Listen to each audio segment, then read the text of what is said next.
Now the presence of being, of your being, the awake presence. Right now, for everybody in this room, you're hearing these words through the awake presence. That's what's awake right now. The awake presence. That's what's awake. That's what's taking all of this in.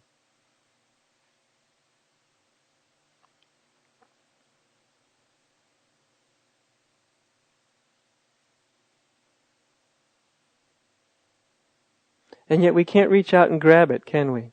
You can't reach out and grab awakeness or presence or consciousness or enlightenment. You can't do it. You can grab anything but the truth. Remember I said you can mess with anything except the truth. You can't mess with the truth. It's like trying to mess with the air in the room. Good luck. Buy a Ginsu knife set and start slicing through the air in the room. You're just going to look silly. You can't mess with the truth. So that's the beautiful thing about it. So no matter what you believe, no matter what opinions one has, no matter what one's theology, no matter what one's ideas are, no matter what your past is, your present,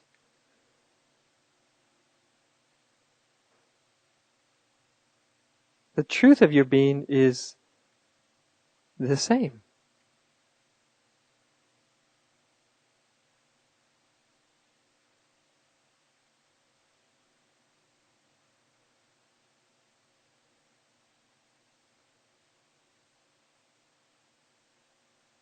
And the truth of your being is taking in these words right now.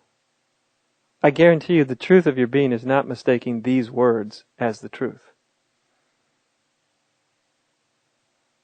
The truth of your being knows that these words that I'm speaking are not the truth. The truth is the awake presence that's taking the words in.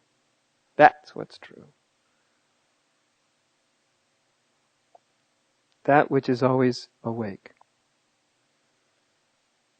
Have you noticed that instinctively, intuitively, everybody in this room, if you're not too caught in your thinking for a moment, there's something in you that knows it's something that's always been awake in your life. That's recorded everything that's happened.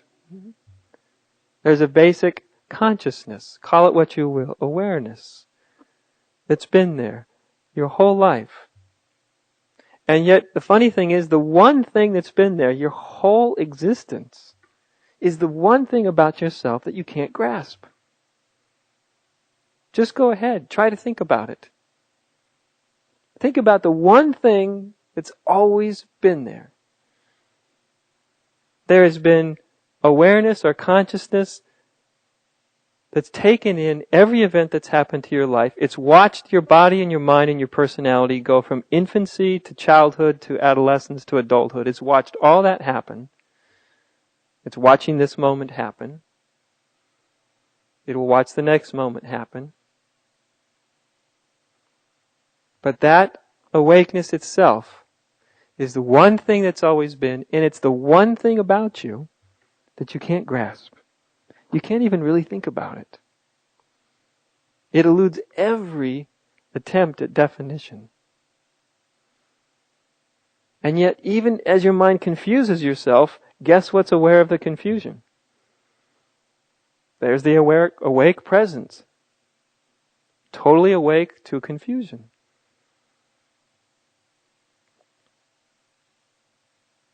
So this is sort of seems like a paradox, a mystery, that the very thing about you that's always been is the only thing about you that you can't grasp, that you can't define, that you can't hold. The very thing about you that's always existed isn't an idea, isn't a belief, isn't some agenda for your life.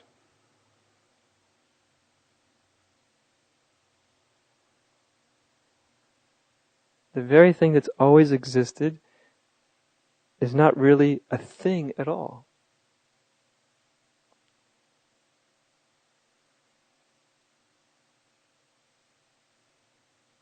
If you could bat your eyes or suddenly have some memory of 10,000 past lifetimes, still the same thing, the same exact presence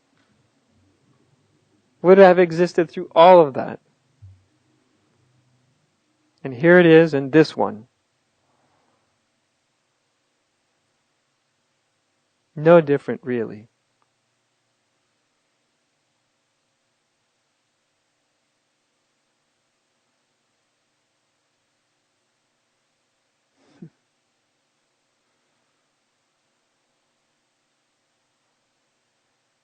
"10,000 lifetimes, nothing's really changed."